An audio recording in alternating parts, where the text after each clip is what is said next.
Fire exit? Oh. Ang Tagalog sa fire exit, yun sa, nakita mo yun sa building? Oh. Makinig ka. Oh. Kita mo yun sa building? Oh. Pag nagkasunog, doon dumadaan ang mga tao. Yun ang tinatawag na fire exit. Paano yung tao daw dumadaan? Apo yung dadaan dun eh. Kaya nga fire exit eh. Ibig sabihin, apo yung dapat dadaan dun. Ano ba tanong mo? Kung ang Tagalog ng fire exit. Anong Tagalog sa fire exit? Oh. Ang Tagalog doon, doon dumadaan yung tao. Pag nagkasunog doon sa building, ang pasik yung ulo mo eh.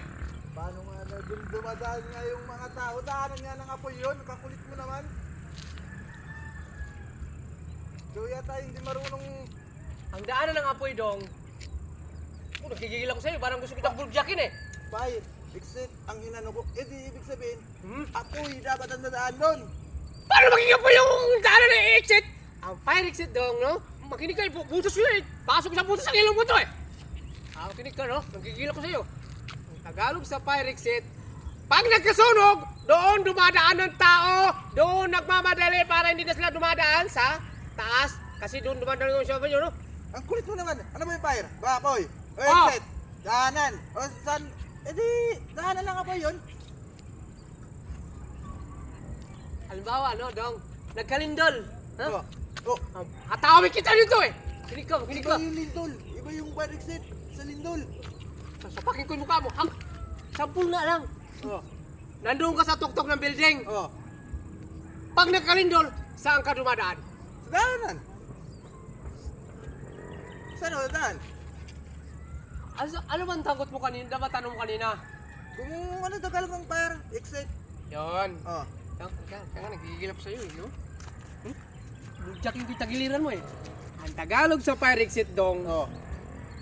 diyan dumadaan pagkaroon ng aberya pag nagkasunog doon sa taas. Yan, Ay, naintindihan mo? Ibig sabihin yung apoy kapag oras na nasunog dun pa rin dadaan sa may ano exit na yun. Nabunong kausap eh! Paano malabo? Tawin kita dyan eh. Dito ka nga, medyo matangkad ka eh. Paano malabo? Sinabi ko sa'yo, fire exit. Oh. Ah, Ano? bro, gigigil ako sa mukha mo eh. Kung parang gusto ko sasakalin eh. Tanggalin nyo naman balbas mo eh. Ano mo natapos mo? Ha? Kinder 1. Oh. Pero scholar ako dun. Ano ba may scholar pa sa Kinder 1? Oo! Karating ko yun. Ha? Grade 5 to. Salutatorian ako. Oh.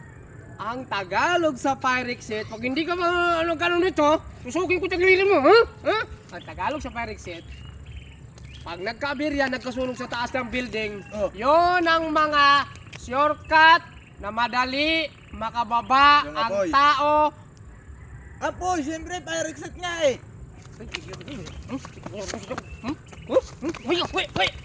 Wait! Tigil ka!